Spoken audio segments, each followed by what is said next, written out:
सर्वप्रथम या भागात नोंदणी करण्यात आली आणि त्यानंतर शेतकरी व प्रदर्शन बघणाऱ्यांना या गेटद्वारे एंट्री मिळाली. ॲग्रोव्हिजन हे मध्य भारतातील सर्वात मोठे कृषी प्रदर्शन होते.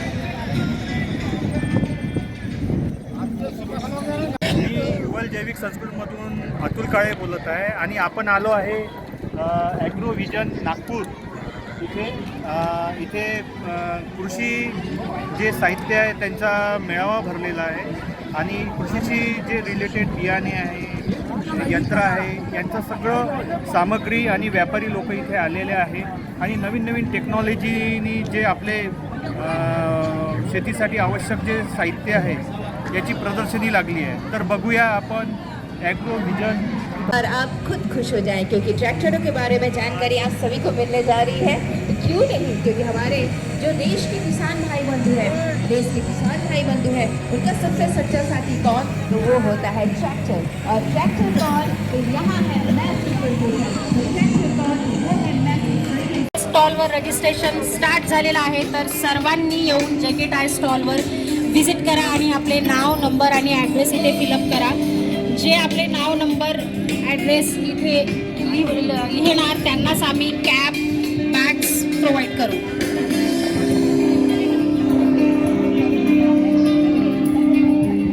इथे वेगवेगळ्या प्रकारचे यंत्र ठेवण्यात आलेले आहे आणि लाईव्ह त्यांची ॲक्टिव्हिटी पण इथे काही यंत्राद्वारे दाखवली जाते। फवारणीचं यंत्र आहे छोटं।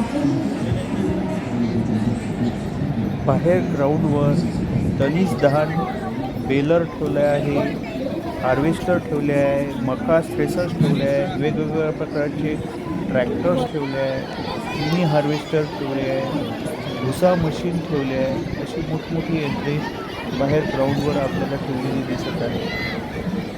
येथे शेतकऱ्यांसाठी कार्यशाळा पण आयोजित केली आहे। हे जे काळे तंबू दिसत आहे इथेच कार्यशाळा आयोजित केलेली आहे।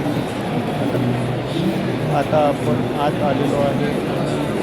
आपल्याला आतमध्ये वेगवेगळ्या प्रकारचे स्टॉल बघायला मिळणार आहे। हे जे आहे स्टॉल हे बियाण्यांचा स्टॉल आहे। डिपार्टमेंट आहे आणि रामदास पेठला कुठे आहे बाबा? हे जे साहित्य दिसत आहे, हे भांडे दिसत आहे, हे झाडांच्या वेस्टेजपासून बनलेले आहे आणि याची एक्सपायरी 1 वर्षापर्यंत असते। हे लद्दाखच्या शेतकऱ्यांनी बनवलेले सर्व साहित्य आहे, भांडी आहे।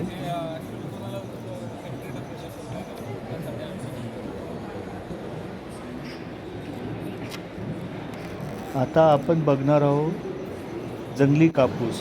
हे जंगली कापूस वेगवेगळ्या प्रकारचे आहे, वेगवेगळ्या कलरचे आहे।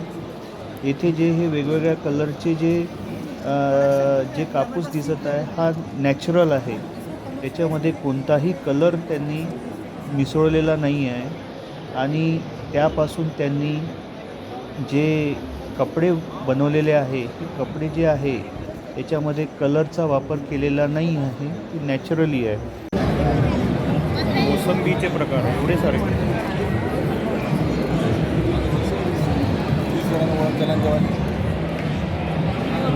कसा कॉन्टॅक्ट नंबर वगैरे द्यावा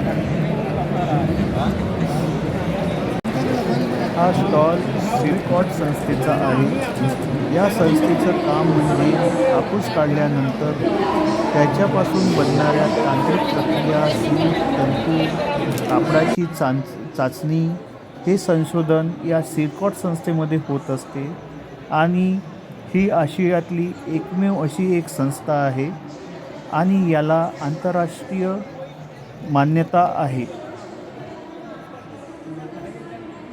कापूस व कापसाच्या अवशेषापासून सुंदर असे कंपोस्ट खत तयार होते, NPK तयार होते, ब्रिक्स तयार होते आणि इतर वस्तू तयार होते।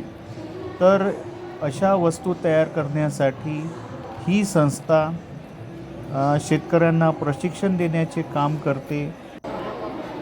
या स्टॉलवर रेशीम उद्योगाबद्दल इन्फॉर्मेशन देण्यात येत होती। इथे जे रेशीम धाग्याची अळी आहे ती कोणत्या अवस्थेतून कोणत्या अवस्थेत जाते आणि शेवटी कोश कसा तयार होतो याबद्दल सर्व इन्फॉर्मेशन देण्यात येत होती.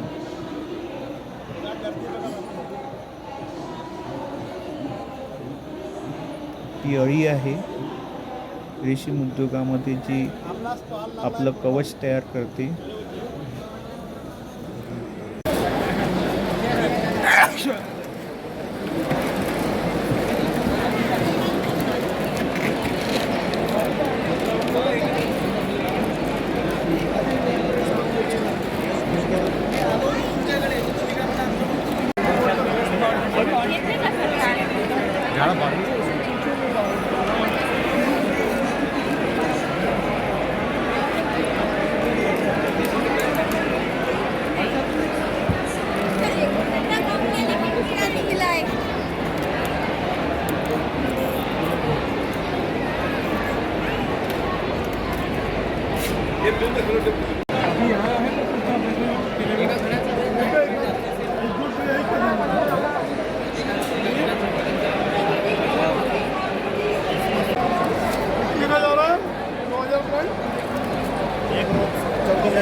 पर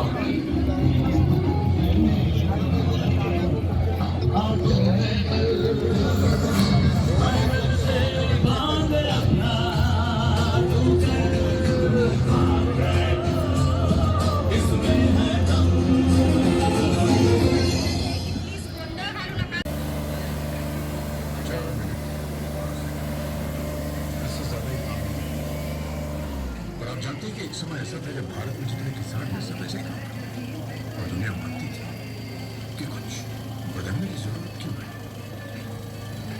तब एक इंसान ने कहा क्यों नहीं।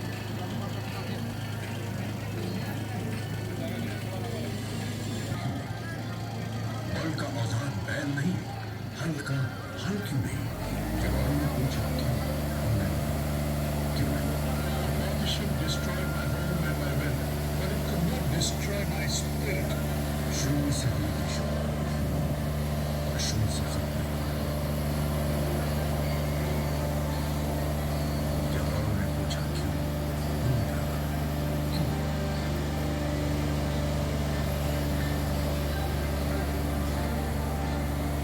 It's the farmers who feed the nation. Why not give them a reason to smile? Mechanization would have to rule the fields.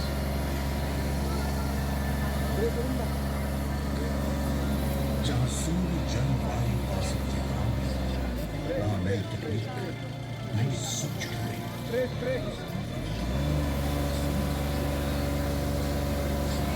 Video आवडला असल्यास लाईक बटनवर क्लिक करा आणि युवल जैविक संस्कृतम हे चॅनल सबस्क्राईब करायला विसरू नका. आपल्या परिचित शेतकरी बांधवांना आणि आपल्या मित्रांना ही लिंक शेअर करायला विसरू नका.